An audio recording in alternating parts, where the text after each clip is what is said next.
for Nigel Farage to say of Chris Philp, Conservative politician, not from my party, that he should be in hiding because of some of the things that he did when he was in government. Do you think that was an inappropriate thing for Farage to have said? I'm not going to speak for Nigel Farage, but what I know is that I experienced my... Alright, so in this video, we're going to see a complete disaster for Reform UK councillor Jaymey McIvor. He goes on the BBC Politics live show. I'm not sure why they keep inviting people like this, but they do. To demand people stop calling his party racist and fascist. But watch what happens when Labour MP Chris Curtis corners him on his own side's toxic rhetoric. Let's watch. That should be kept under review, and we should always ensure in our democracy, which is becoming more divisive, when we see foreign actors more willing to interfere in the safety, as we saw with the Prime Minister and the Russian interference there, we need to ensure that that security is always reviewed and is always put in place for members of Parliament. Jaymey, is this feasible? It's obviously incredibly expensive, isn't it, if you want to give all MPs round the clock, and also former MPs. I mean, the point about Anne Widdecombe is that she was a former MP. She was very active and had a high profile, but she wasn't a sitting MP. Yeah, so I think, first of all, I think there has to be a point of recognition that nowadays in British politics, if people are prepared to put themselves forward, people often say you're brave. And I think that's something that's a fundamental stain on our democracy that, even when I was campaigning in the local elections, I was, well done for being brave enough to put your name down. That is wrong. In a democracy, anyone should be able to put their name down that qualifies to stand. And we should reflect on that with a lot of anger as politicians, but also as the British people. What I think Zia has done is a next step, which we haven't seen. And, I'm from Essex. I was around when Sir David Amess was tragically killed. And of course, I was actually studying politics when the brutal murder of Joe Cox.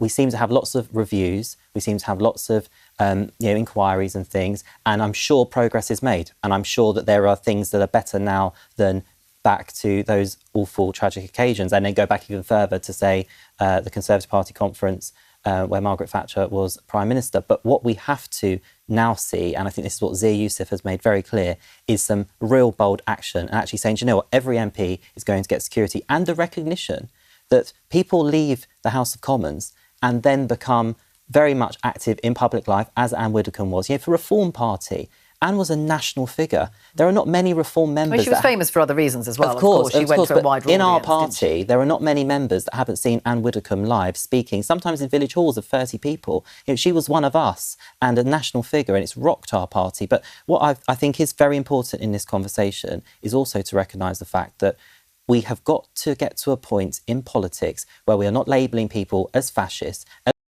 as racist, as Nazis, which we are seeing. And that is causing horrendous atmosphere for politicians. Do you think, just sort of reflecting on this now, because I sort of do agree with you that we all need to think about our language far more carefully, do you think in hindsight it was wrong for Nigel Farage to say of Chris Philp, Conservative politician, not from my party, that he should be in hiding because of some of the things that he did when he was in government? Do you think that was an inappropriate thing for Farage to have said? I'm not going to speak for Nigel Farage, but what I know is that I experienced myself the most horrific labelling. And look at what the Deputy Prime Minister has said about some of the Reform politicians. I mean, we could play this game all day long, I'm sure, word tennis. No, but the truth is, there's a big line, and it gets crossed. And I think more so towards Reform, when the Deputy Prime Minister, who's a serious office of state, is referring to Nigel Farage as someone that's flirted with Hitler Youth. When you've got the Conservative Party chairman who refers to our football kit, which, by the way, my young cousins wear and love to wear, as something from Hitler Youth. If you're going to criticise the comments of other parties, and I think we all need to reflect far more on the language we use, but if you're going to criticise the words of other parties, I think the Reform Party, and I faced it in my patch, most MPs have faced it in their patch, Reform Party also needs to reflect on the words that they've used against their political opponents. We have all been guilty at points in our political career of saying things, of crossing the line, of going too far.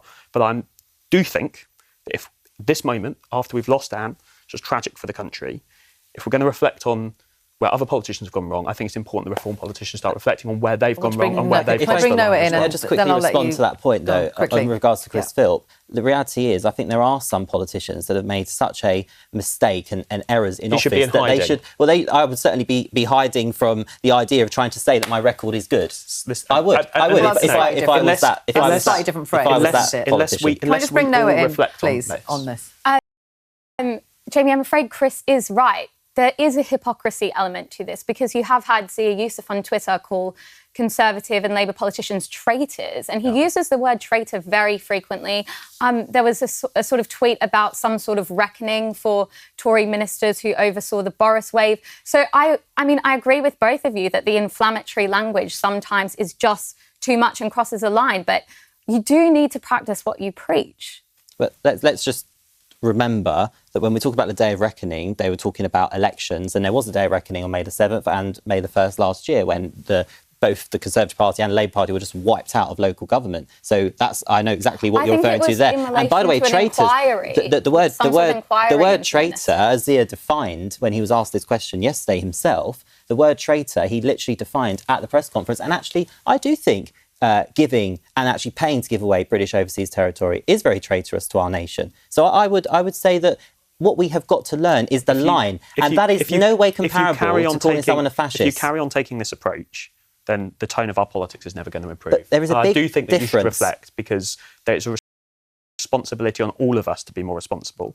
I'm willing to try and take on that responsibility. I think many politicians in the Labour Party and the Conservative Party are, and I think politicians in the Reform Party what we are as well. seeing, especially from Labour politicians, I mean, just recently Lisa Nandy leaving X, and someone that's responsible for culture, digital media, because I think actually we get death threats from far right activists on X on a regular basis. Unacceptable. I've left X for the same one at a time. Which is unacceptable, and the police need to do more, and that's part of what Zia's point has been. We're going to increase the funding from 4 million to 100 million. But can we please remember, there is a very big difference between criticising policy, which is what Reform do all day long, and bad actions of government, towards the Deputy Prime Minister and the Prime Minister saying Reform is racist. That means that my grandparents who vote Reform are racist, and the Prime Minister is calling them that. Noah. Do you know what? As an outside observer, they're all as bad as each other. And I think everyone does need to have some humility when it comes to this debate, because it is not unique to one party. It's all of them. And so I think if everyone can just take a step back and focus on the policies more than the personalities, our democracy will be in a better place. But I don't think one party can claim this sort of moral mantelpiece when it comes to discourse. Yeah. All right, so there you have it. And he absolutely hates being called a fascist, but thinks screaming traitor at his opponents is completely fine. Well, let's talk about real traitors. Nigel Farage's favourite politician is Vladimir Putin, and Reform UK leader in Wales, Nathan Gill, was handed a 10-year prison sentence for taking Russian bribes.